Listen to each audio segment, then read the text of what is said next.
গুলি করে করে লাশ নামানো লাগছে, কিন্তু গুলি করলে মর একটা, আহত হয় একটা, একটাই যায় স্যার, বাকি যায়। এটা হচ্ছে স্যার সবচেয়ে বড় আতঙ্কের এবং মানে দুশ্চিন্তার বিষয়। এই ভিডিওটা তো এর আগে আপনারা অনেকেই দেখছেন, তাই না? ভিডিওটা কি ভিডিও ছিল যে পুলিশ সদস্য হয়ে আসাদুজ্জামান কামালকে দেখাচ্ছে যে কিভাবে তারা গুলি করছে স্টুডেন্টদের উপরে, আর তারা গুলি খেয়ে একজন পড়ে যায়, আরও 10 জন সামনে এগিয়ে আসে, মানে পিছনে হাঁটে না কেউ, সবাই সামনের দিকে এগিয়ে আসে।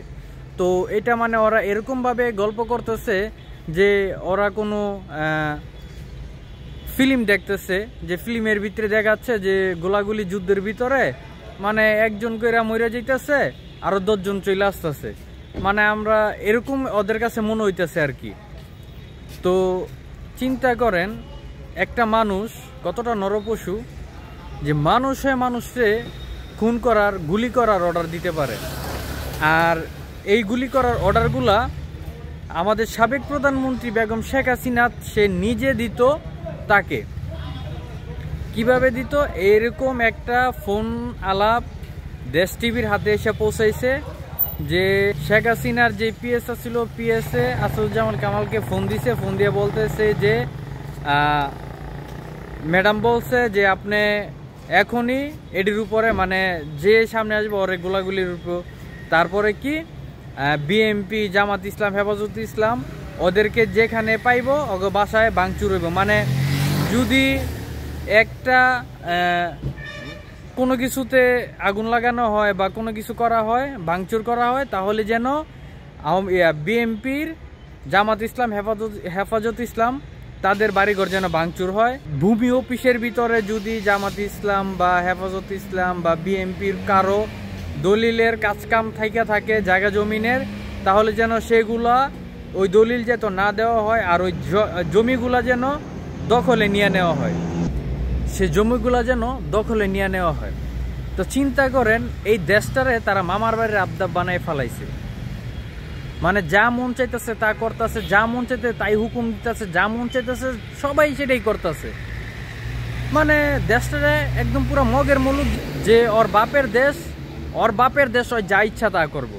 আরে ভাই, এটা তো তোর বাপের একার দেশ না, তোর বাপে তো একা স্বাধীন করে রাখা যায় না এই দেশটারে। এই দেশটা স্বাধীন করছে সাধারণ পাবলিক। মানে কি কমু, এখন কথা আছে না যে কর্মের দোষে এখন বাবা মার গালি শোনায়, এই সেই মানে একটা মানুষকে ব্যবহার করে সাইনবোর্ডকে পিছনে রেখে তারা যে কি পরিমাণের অন্যায় অত্যাচার করছে মানুষকে, যা বলার বাহিরে। তার বাবা চাইছিল যে একা দেশ চালাইতে, মানে দেশের রাজা হওয়ার জন্য, সেইটা হয় নাই। তো সেটা চাইছিল যে কাগজ কলমে কইরা নিতে, সেটা তো করতে পারে নাই।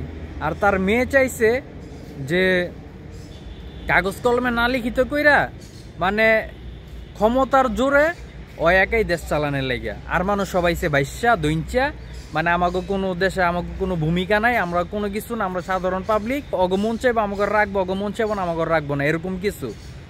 তো দেখেন এখন আপনারাই কিন্তু দেশে নাই, আর আমরা ঠিকই দেশের ভিতরে আছি আলহামদুলিল্লাহ।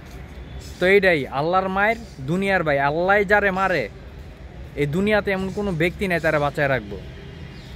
তো আসাদুজ্জামান কামাল, ওনাকে অ্যারেস্ট করা হোক, আইনের আওতায় আনা হোক, এবং কি যত পরিমাণে শাস্তি আছে তাদেরকে তিলে তিলে শাস্তিগুলো উপভোগ করাতে হবে। আমাদেরকে প্রতিনিয়ত আমাদের বাংলাদেশের মানুষকে যেভাবে তারা ঠকাইছে, এগুলার শোধ নিতে হবে। ধন্যবাদ সবাইকে, আসসালামু আলাইকুম।